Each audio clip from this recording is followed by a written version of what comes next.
hemos visto nada menos que algunas propiedades de los materiales en relación a su dureza, su flexibilidad, a su resistencia y a su permeabilidad.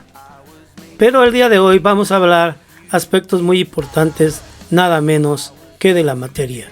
Por ello estaremos viendo y hablando nada menos que de algunas propiedades importantes de las materias en relación a sus cambios. Por ello vamos a ver los cambios temporales y permanentes de la materia. La materia, en pocas palabras, es todo aquello que ocupa un lugar en el espacio, que tiene peso y que puede ser percibido por nuestros sentidos: tacto, vista, olfato. Ahora bien, la materia puede sufrir transformaciones y estas pueden ser físicas en relación a que la materia cambia de estado físico, ya sea sólido, líquido o gaseoso, pero mantiene sus características propias, como en el caso del agua.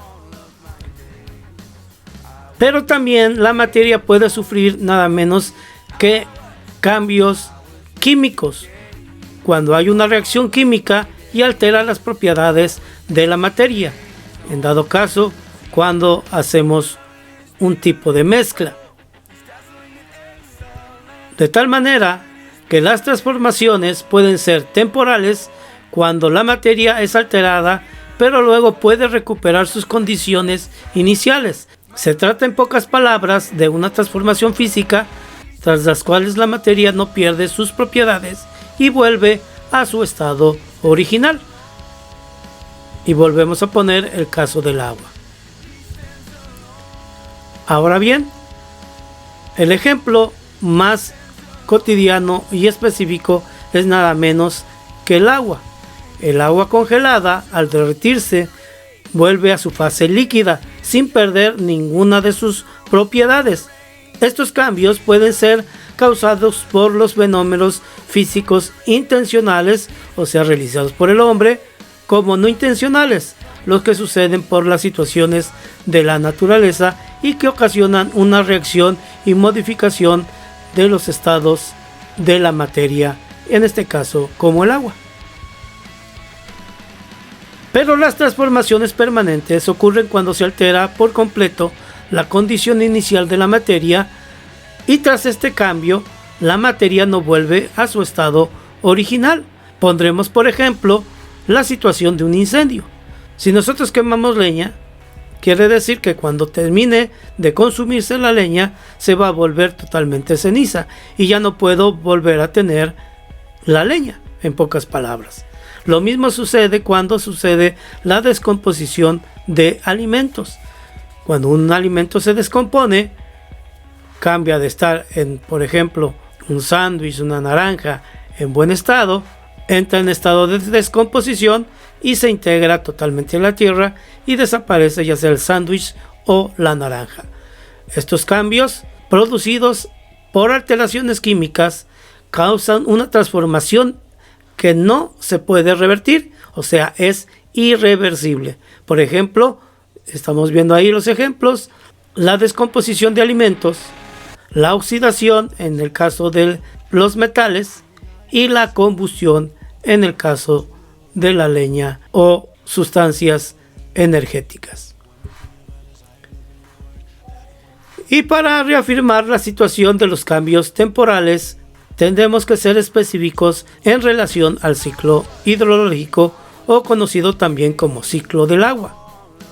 El agua es la única sustancia que está presente en nuestra tierra en cantidades importantes y la podemos encontrar en sus tres estados: líquido en mares y ríos, sólido en las montañas donde hay nieves o témpanos perpetuos, y gaseoso en relación a las nubes. En el estado sólido, las partículas están totalmente comprimidas, por lo que no se pueden mover mucho, como en el caso del hielo. Cuando están en estado líquido, los materiales se caracterizan por tener una mayor energía cinética, o sea, movimiento, ya que sus partículas no están totalmente retenidas en un arreglo regular, pero están lo suficientemente cercanas unas de otras como para mantener un volumen definido, en el caso nada menos que del agua. Y en el estado gaseoso, las partículas están totalmente separadas y tienen mucho espacio entre unas y otras. También tienen una energía cinética, o sea, hay movimiento entre ellas. Y si no se encuentran confinadas, las partículas de gas se esparcirían absolutamente y definitivamente en nuestro aire. Ahora, en relación a nuestra situación de ciclo del agua, hay 5 etapas que contempla el ciclo hidrológico o ciclo del agua. Dentro de ellos vamos a ver algunos que son los más importantes. El primero de ellos es la evaporación. Es cuando el agua, estando en estado líquido, pasa a un estado gaseoso a través de un proceso que se llama evaporación. Es cuando, en caso de líquido, se le aumenta la temperatura y eso ocasiona lo que nosotros conocemos como evaporación.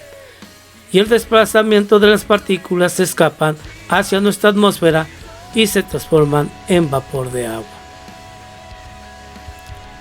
Ahora, el siguiente proceso es la condensación.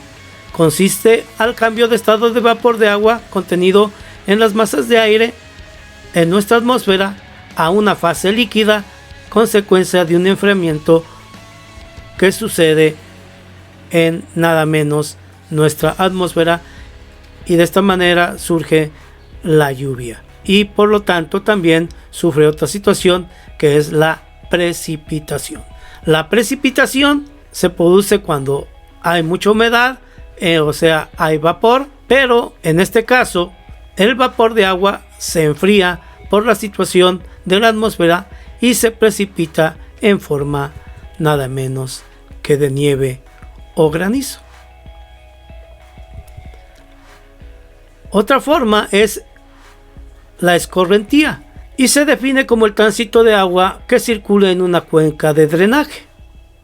Esto hace que el agua se filtre principalmente a situaciones de recarga de acuíferos subterráneos.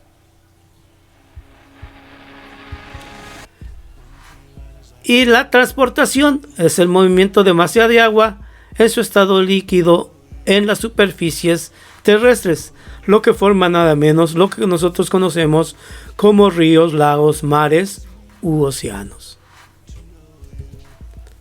También tenemos la fusión y se refiere cuando se transforma el agua de su estado sólido, que es el hielo o la nieve, a su estado líquido.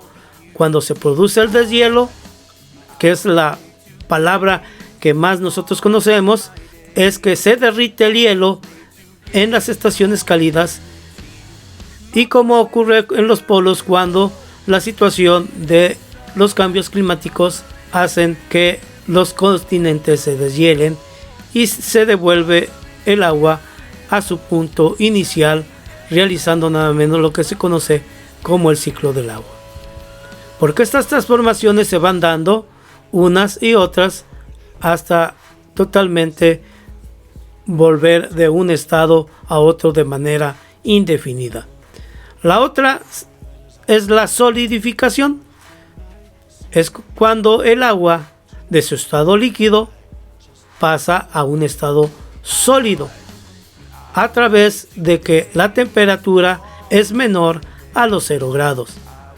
El proceso de solidificación puede darse en las nubes cuando se forma nada menos que la nieve o el granizo, y también sobre la superficie de aguas y lagos y ríos cuando las temperaturas son lo suficientemente bajas para congelar la parte de la superficie de un lago o río.